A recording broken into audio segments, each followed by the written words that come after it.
He's at it again. Former Fed Reserve Chairman Alan Greenspan saying there's a likely possibility of a U.S. recession this year. 1/3 possibility of a recession this year. This, as U.S. Treasury Secretary Paulson has tried to reassure investors of the strength of global markets as he continues his 4-day tour of Asia today. Joining us for more on this is Steve Previs, Senior VP at Jefferies International. Steve, good to see you. What do you make of the fact that we keep hearing from Alan Greenspan? Is it appropriate for the previous head of the Federal Reserve to be talking so much and at times seeming to contradict the current head of the Federal Reserve? Well, I'd like to make 3 points in this regard. Number one, we have to remember he's a private citizen now, so he can say anything he wants to say about the economy or anything else, and for that matter. But having said that, you have to really wonder in whose best interest this is serving. Is it the U.S.? I don't think so. The Federal Reserve? I don't think so. So that's something we need to look at.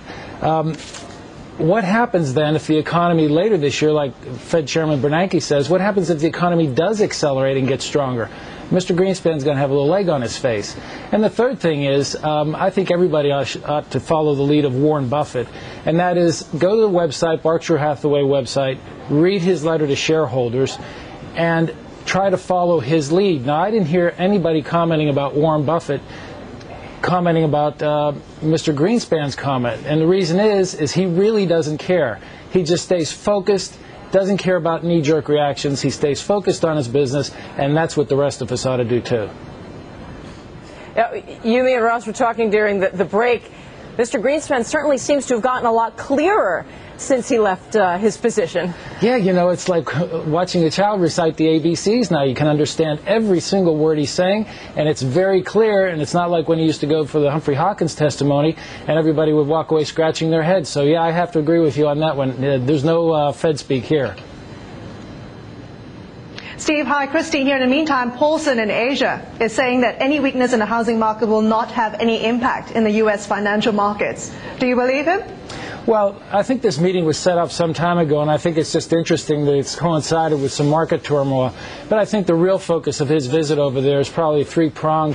He's probably going to talk to them about opening up the service industry, primarily the financial markets, to foreign investors. I think he's probably going to talk to them about some of the things they're doing with their ecology and the environment. And I think the other thing he's going to touch on here is, again, what's happening with the yuan and how its overvaluation is leading to calls by congressional participants to actually go the protectionist route. So I think he's got his work cut out for him there. But I think the big picture here is that he's going to try to calm him down about the market volatility. So, Steve, if you're an investor, who are you following here? Paulson says the global economy is as strong as I've seen in a lifetime. Do you take a lot of comfort from that and invest on the basis of that?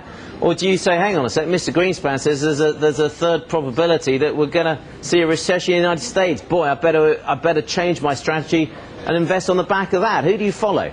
Well, again, I go back to the smartest, best, all-time greatest investor the world has ever known, Warren Buffett, and I would follow what he does. I mean, if you follow somebody that's as successful as he is, he doesn't care about all this noise that's going on in the financial markets. He's focused on running his business and running it well. And I think that's what everybody else ought to do. All investors ought to focus on getting the best information and being calm when these markets get volatile. That's the thing you need to do.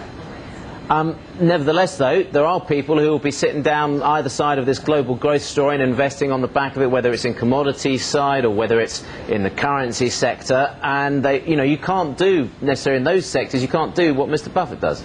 Well, the other thing is you have to remember, like we talked about last week, there's a lot of young, hot money out there, and it's moving these markets.